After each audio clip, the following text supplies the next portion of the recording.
जय हिंद दोस्तों, यूपीएससी हिंदी के इस ऑनलाइन प्लेटफॉर्म पे मैं अवनीश सिंह आप सभी का स्वागत करता हूं। आइए देखते हैं हम लोग अपना हिस्ट्री का डे 10 है आज। कौन सा है डे 10 है आज। देखते हैं अपने आज के प्रश्न। मैं जो प्रश्न बनाता हूं ये किसी किताब से नहीं छाप करके लाता हूं, है ना। किसी किताब से नहीं छाप के लाता हूं, खुद बनाता हूं। और आप जब इन प्रश्नों को जब यहाँ पे मैं कराता हूं ना, तो आप 1 मिनट का, मैं 1 सेकंड का पॉज देता हूं, 1 मिनट का तो नहीं लेकिन 2-4 सेकंड का पॉज आपको जरूर दूंगा। आप खुद ब्रेनस्टॉर्मिंग कीजिएगा और सोचिएगा कि क्या मैं ये प्रश्न अगर परीक्षा में आता तो कर पाता, क्या अगर यह प्रश्न परीक्षा में आता तो मैं कर पाता। आप सोचिए, 4-5 किताबें हैं यूपीएससी के लिए, सबको पता है कि वो जो है लक्ष्मीकांत पढ़नी है, महेश बर्नवाल पढ़नी है, एनसीईआरटी पढ़नी, ज्योग्राफी के लिए स्पेक्ट्रम पढ़नी है, और इकोनॉमी के लिए एक आध बुक पढ़ लेनी, 4-5 बुक पढ़ के पीटी निकल जाता है। लेकिन कितने लोगों का निकलता है? इतने सारे लोग तैयारी कर रहे हैं, 10 लाख, 6 लाख, 5 लाख, 4 लाख फॉर्म पढ़ते हैं और निकलते 10,000 15,000 के हैं। तो आखिर ऐसा क्यों होता है? वो है पढ़ने की कला। तो अगर आप में खुद है तो आप पढ़ लीजिए, कोई दिक्कत नहीं, और नहीं है तो मेरे सहयोग से पढ़ लीजिए। तो लूसेंट की किताब सबके पास है, लेकिन उसको आप समझ कैसे पाओगे कि प्रश्न कहां से बनेंगे, जो प्रश्न कैसे पूछेगा, किस कॉन्टेक्स्ट में पूछेगा। ये अगर आपको पूरा पीवाईक्यू याद है, आपने पढ़ रखा है अच्छे से, तभी आप गेस कर पाओगे। वरना तो पूरी बुक आप पढ़ ले जाओगे, उसी में से क्वेश्चन आएगा और फिर आके कहोगे यार बुक तो पढ़ी थी, लगता क्या समस्या रह गया। फिर कोई बोलेगा रिवीजन नहीं हो पाया था। अरे ध्यान से बुक ही नहीं पढ़ा था भैया, रिवीजन क्या करोगे? बुक पढ़ना एक मतलब एक कला है, एक आर्ट है बुक पढ़ना। आप चीजों को देख पाओ एकदम बिटवीन द लाइंस, जिसको कहते हैं एकदम, है ना, छोटी छोटी चीजों को आप देख पाओ। चलिए, बोधिसत्व किस संप्रदाय का आदर्श है? क्या यह परीक्षा में आता तो आप कर लेते। बोधिसत्व किस संप्रदाय का आदर्श है? किस संप्रदाय का आदर्श है? बौद्ध धर्म के महायान संप्रदाय का। बौद्ध धर्म के महायान संप्रदाय का आदर्श है ये बोधिसत्व। धार्मिक जुलूस का प्रारंभ सबसे पहले किया गया किस धर्म द्वारा? तो बौद्ध धर्म के द्वारा। किसके द्वारा किया गया? बौद्ध धर्म के द्वारा किया गया था। नेक्स्ट, बौद्ध धर्म का सबसे पवित्र त्योहार किसे माना गया है? सबको पता होगा, वैशाख पूर्णिमा या बुद्ध पूर्णिमा। वैशाख पूर्णिमा या बुद्ध पूर्णिमा। इसी दिन क्या हुआ था? बुद्ध का जन्म, उनकी ज्ञान प्राप्ति और उनका महापरिनिर्वाण एक ही दिन, इसी दिन वैशाख पूर्णिमा को ही हुआ था। इसीलिए बौद्ध धर्म इसको सबसे पवित्र त्योहार के रूप में मनाता है। बुद्ध ने सांसारिक दुखों के संबंध में कितने आर्य सत्यों का उपदेश दिया? बताइए, ये एग्जाम में आता तो कर लेते। बुद्ध ने सांसारिक दुखों के संबंध में कितने आर्य सत्यों का उपदेश दिया? बताइए, 3, 4, 5, 6, कितने आर्य सत्यों का दिया? ऐसे पूछ दे। विकल्प नंबर 1 3, 2 4, 3 5, और विकल्प नंबर 4 6। बताइए, 4। कितने का दिया? 4 का दिया। वो कौन कौन से हैं? दुख, दुख समुदाय, दुख निरोध, और चौथा क्या है? दुख निरोध गामिनी प्रतिपदा। नेक्स्ट, बुद्ध ने अष्टांगिक मार्ग के सिद्धांत में क्या बताया है या क्या बतलाया है? क्या बताया है? सांसारिक दुखों से मुक्ति का रास्ता, कि सांसारिक दुखों से मुक्ति कैसे मिलेगी। और जो 8 ये जो अष्टांगिक मार्ग हैं, ये क्या क्या हैं? पहला है सम्यक दृष्टि, सम्यक सब में लगा हुआ है, तो पहला है दृष्टि, दूसरा है संकल्प, तीसरा क्या है? वाणी, सम्यक कर्मांत, सम्यक अजीव, सम्यक व्यायाम, सम्यक स्मृति, और सम्यक समाधि। सम्यक समाधि अंतिम है। तो इनको पूरे को याद रखने की जरूरत नहीं, बस ये याद रखें कि 8 हैं, ये एक बार ध्यान रखें इसको आप बस। और इसमें क्या बताया? सांसारिक दुखों से मुक्ति कैसे मिलेगी आपको। नेक्स्ट चलते हैं। बुद्ध ने निर्वाण प्राप्ति को सरल बनाने के लिए कितने शीलों पर बल दिया था? बताइए, कितने शीलों पर बल दिया था? 4, 6, 8, 10। कितने शीलों पर बल दिया था? तो 10 शीलों पर बल दिया था। मुझे पता है कई लोग बहुत स्मार्ट हैं, सोच रहे हैं यहाँ एक डिजिट ये दिख रहा है, एक डिजिट ये दिख रहा है, तो 10 बता दिए। यहाँ स्मार्टनेस दिखा के कुछ नहीं होगा। जब एग्जाम में विकल्प बनेगा तो वहाँ पे ऐसे ढका नहीं रहेगा 10, 12, 14 और 20, और वहाँ पर आपका क्या है, ढका नहीं रहेगा वहाँ पे। फिर वहाँ पे यहाँ पे थोड़ी ना कुछ होने वाला है, आपको रिजल्ट तो वहाँ लाना है ना। यहाँ तो ठीक है, बस एक सिंबॉलिक है, एक सिंबॉलिक टेस्ट होता है। नेक्स्ट, बोधिसत्व का अवसर मनुष्य रूप भी हो सकता है। बोधिसत्व का अवतार मनुष्य रूप भी हो सकता है तथा पशुओं के रूप में भी हो सकता है। यह बताया गया है कहाँ पर? बताइए, यहाँ पे नहीं दिख रहा है, बताइए कहाँ बताया गया है? ये बोधिसत्व है। बोधिसत्व का अवतार मनुष्य रूप में भी हो सकता है और पशुओं के रूप में भी हो सकता है। यह कहाँ बताया गया है? जातक कथाओं में। कहाँ बताया गया है? जातक कथाओं में। कितने लोग कर लेते हैं ये प्रश्न? सर्वाधिक बुद्ध मूर्तियों का निर्माण किस शैली में किया गया है? ये तो कर लेंगे लोग। किस शैली में किया गया है? गांधार शैली में किया गया है। किस शैली में किया गया है? गांधार शैली में। बुद्ध ने अपना अंतिम जन्म किस रूप में प्राप्त किया? बुद्ध ने अपना अंतिम जन्म किस रूप में प्राप्त किया? ये कितने लोग कर लेते हैं ये एग्जाम में?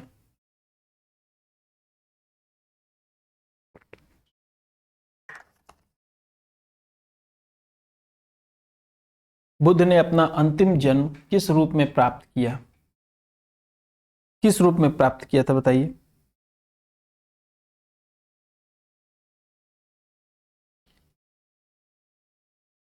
शाक्य मुनि के रूप में। बुद्ध ने अपना अंतिम जन्म किसके रूप में प्राप्त किया था? शाक्य मुनि के रूप में। और अभी मैत्रेय और अनाम,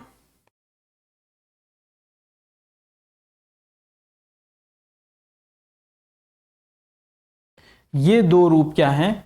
अवतरित होने शेष हैं बुद्ध के। ये दो रूप जो हैं वो बुद्ध के अवतरित होने शेष हैं। नेक्स्ट, सर्वाधिक बुद्ध मूर्तियों का निर्माण किस शैली में किया गया है? किस शैली में किया गया है? तो गांधार शैली में। किस शैली में किया गया है? गांधार शैली में किया गया है। ये रिपीट हो गया शायद। तिब्बत, भूटान एवं पड़ोसी देशों का बौद्ध धर्म, पड़ोसी देशों में बौद्ध धर्म का प्रचार किया। तिब्बत, भूटान एवं पड़ोसी देशों में बौद्ध धर्म का प्रचार किसने किया था? तो किसने किया था? पद्मसंभव ने किया था। किसने किया था? पद्मसंभव। इनको ना गुरु रिनपांच विकास, इनकी 123 फीट की जो है 123 फीट की मूर्ति बनाई गई है। कहां पर? हिमाचल प्रदेश के रेवारसर झील में। हिमाचल प्रदेश में बनाई गई है, रेवारसर झील में, है ना। नेक्स्ट, भारत में उपासना की जाने वाली प्रथम मूर्ति संभवतः थी। भारत में उपासना की जाने वाली प्रथम मूर्ति संभवतः थी। किसकी थी? बुद्ध की थी। किसकी थी? बुद्ध की थी। नेक्स्ट, स्तूपों का निर्माण किस काल से प्रचलित है? स्तूपों का जो निर्माण है वो किस काल से प्रचलित है बताइए? वैदिक काल से प्रचलित है। किस काल से प्रचलित है? वैदिक काल से। किस शासक के शासनकाल में स्तूप कला अपने चरमोत्कर्ष पर पहुंचे? ये कला है, स्तूप कला अपने चरमोत्कर्ष पर पहुंचा। किसके? अशोक के शासनकाल में सॉरी, अशोक के शासनकाल में पहुंचा। अशोक ने अपने पूरे समय काल में कितने जो है स्तूप बनवाए? लगभग 84,000। कितने? लगभग 84,000 स्तूप। नेक्स्ट, वैदिक परंपरा से प्रेरित स्तूपों को किसके द्वारा लोकप्रिय बनाया गया? वैदिक परंपरा से प्रेरित स्तूपों को किसके द्वारा लोकप्रिय बनाया गया? बौद्धों द्वारा। किसके द्वारा? बौद्धों द्वारा। कौन से प्रकार का स्तूप यात्राओं के उपलक्ष्य में या आध्यात्मिक लाभ प्राप्त करने के लिए बनाया गया? कौन सा प्रकार का स्तूप यात्राओं के उपलक्ष्य में या आध्यात्मिक लाभ प्राप्त करने के लिए बनाया गया? ये बताइए कितने लोग कर लेते? एग्जाम में पूछता तो कितने लोग कर लेते? ये कितने प्रकार के स्तूप होते हैं? अवशेष स्तूप, वस्तु स्तूप, दूसरा तीसरा स्मारक स्तूप, चौथा प्रतीकात्मक स्तूप और पांचवा है मन्नत स्तूप। तो सॉरी, ये कौन सा स्तूप है? मन्नत स्तूप है। कौन सा स्तूप है ये? मन्नत स्तूप है ये, है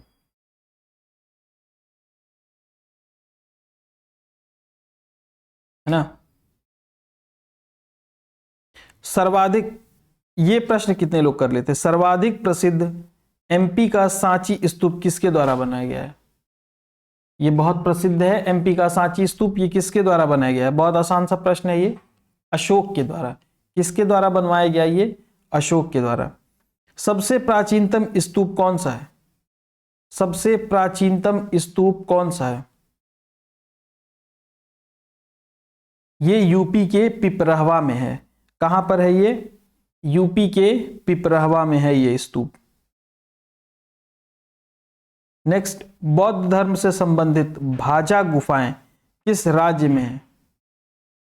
बताइए कितने लोग इस प्रश्न को कर लेते हैं? इस प्रश्न को, बौद्ध धर्म से संबंधित भाजा गुफाएं, गुफाओं प्रश्न आता है ना अक्सर करके, तो भाजा गुफाएं किस राज्य में स्थित हैं? बताइए।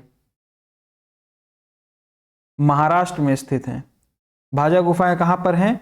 महाराष्ट्र में है। ये कब बनाई गई थी? दूसरी शताब्दी के दौरान, ईसा पूर्व दूसरी शताब्दी के दौरान बनाई गई थी ये महाराष्ट्र में। ये किससे संबंधित है? हीनयान के, बौद्ध धर्म के हीनयान संप्रदाय से। किससे? बौद्ध धर्म के हीनयान संप्रदाय से संबंधित है ये। इस गुफा में कई सारे स्तूप बनाए गए। इस गुफा में क्या है? कई सारे स्तूप बनाए गए हैं। ये कितने चट्टानों को काटकर बनाया गया है? 22 चट्टानों को। कितने चट्टानों को? 22 चट्टानों को काटकर। नेक्स्ट है, शिवलिंग उपासना का प्रारंभिक पुरातात्विक साक्ष्य कहां से मिलता है? शिवलिंग उपासना का प्रारंभिक पुरातात्विक साक्ष्य कहां से मिलता है? ये कितने लोग बता देंगे? ये कितने लोग बता देंगे? बताइए, ये प्रश्न जो है वो कितने लोगों को पता है? कितने लोग परीक्षा में कर लेते? अगर पीसीएस 2024 में ये प्रश्न पूछ देता तो कितने लोग कर लेते? हड़प्पा संस्कृति के अवशेषों से। किससे? हड़प्पा संस्कृति के अवशेषों से। किससे? हड़प्पा संस्कृति के। क्या था? शिवलिंग के बारे में हम किसमें पढ़ते हैं? शैव धर्म के बारे में। भगवान की शैव धर्म कौन लोग थे? भगवान शिव के उपासक थे ये। जो भगवान शिव से संबंधित धर्म था वो क्या था? कौन सा धर्म कहलाया? शैव धर्म कहलाया। भगवान शिव को ऋग्वेद में किस नाम से हम लोग जानते हैं? रुद्र के नाम से। भगवान शिव को किस नाम से जानते हैं हम लोग? रुद्र के नाम से जानते हैं। तो आइए एक बार पुनः जो है इसको हम लोग दोहरा लेते हैं, रिवाइज कर लेते हैं। शिवलिंग उपासना का प्रारंभिक पुरातात्विक साक्ष्य कहां से मिलता है? हड़प्पा संस्कृति के अवशेषों से। बौद्ध धर्म संबंधित भाजा गुफाएं, बौद्ध धर्म से संबंधित भाजा गुफाएं किस राज्य में स्थित हैं? महाराष्ट्र में स्थित हैं। सबसे प्राचीनतम स्तूप है उत्तर प्रदेश का पिपरहवा स्तूप। उत्तर प्रदेश का पिपरहवा स्तूप। ये पिपरहवा स्तूप कहां पर है? आप लोग कमेंट करके बताएं। पिपरहवा स्तूप कहां पर है? किस जिले में है? सर्वाधिक प्रसिद्ध एमपी का सांची स्तूप किसके द्वारा बनवाया गया? अशोक के। किसके द्वारा? अशोक के द्वारा बनवाया गया। कौन से प्रकार का स्तूप यात्राओं के उपलक्ष्य में आध्यात्मिक लाभ प्राप्त करने के लिए बनवाया गया? मन्नत स्तूप। मन्नत स्तूप। स्तूप कितने प्रकार के होते हैं? मैंने बताया आप लोगों को 5 प्रकार के होते हैं। स्तूप कितने प्रकार के होते हैं? 5 प्रकार के होते हैं। अभी मैंने बताया अवशेष, वस्तु, स्मारक, प्रतीकात्मक और मन्नत स्तूप। ये 5 प्रकार के स्तूप हैं आपके। वैदिक परंपरा से प्रेरित स्तूपों को किसके द्वारा लोकप्रिय बनाया गया? किसके द्वारा लोकप्रिय बनाया गया? बौद्धों के द्वारा। किस शासक के शासनकाल में स्तूप कला अपने चरमोत्कर्ष पर पहुंचा? अशोक के शासनकाल में। किसके शासनकाल में पहुंचा? अशोक के शासनकाल में। स्तूपों का निर्माण किस काल से प्रचलित हुआ? वैदिक काल से। भारत में उपासना की जाने वाली प्रथम मूर्ति थी किसकी? संभवतः बुद्ध की। तिब्बत, भूटान और पड़ोसी देशों में किसने बताया, किसने जो है प्रचार किया बौद्ध धर्म का? पद्मसंभव ने। सर्वाधिक बुद्ध मूर्तियों का निर्माण किस शैली में किया गया? गांधार शैली में। बुद्ध ने अपना अंतिम जन्म किस रूप में प्राप्त किया? शाक्य मुनि के रूप में, शाक्य मुनि के रूप में। बोधिसत्व का अवतार मनुष्य रूप भी हो सकता है, पशुओं का रूप भी हो सकता है। ये किसमें बताया गया? जातक कथाओं में। जातक कथाएं किससे संबंधित हैं? बौद्ध धर्म से। डे 9 वाले वीडियो में इसके बारे में ठीक से बताया हुआ मैंने। बुद्ध ने अष्टांगिक मार्ग का सिद्धांत में क्या बताया? सांसारिक दुखों से मुक्ति का रास्ता। बुद्ध ने सांसारिक दुखों से के संबंध में कितने आर्य सत्यों का उपदेश दिया? 4 आर्य सत्यों का। बौद्ध धर्म का सबसे पवित्र त्योहार वैशाख पूर्णिमा या बुद्ध पूर्णिमा। धार्मिक जुलूस का प्रारंभ सबसे पहले किया गया बौद्ध धर्म के द्वारा। किस धर्म के द्वारा? बौद्ध धर्म के द्वारा। बोधिसत्व किस संप्रदाय का आदर्श है? बौद्ध धर्म की महायान संप्रदाय का आदर्श है। किसका आदर्श है? बौद्ध धर्म के महायान संप्रदाय का। आप लोग इसका नोट्स जरूर बनाएं, नोट्स जरूर बनाएं, है ना, जरूर नोट्स बनाएं आप लोग इसका, क्योंकि 20 क्वेश्चन और 20 क्वेश्चन ज्योग्राफी, 40 क्वेश्चन में आपके लगभग 80 फैक्ट्स हैं।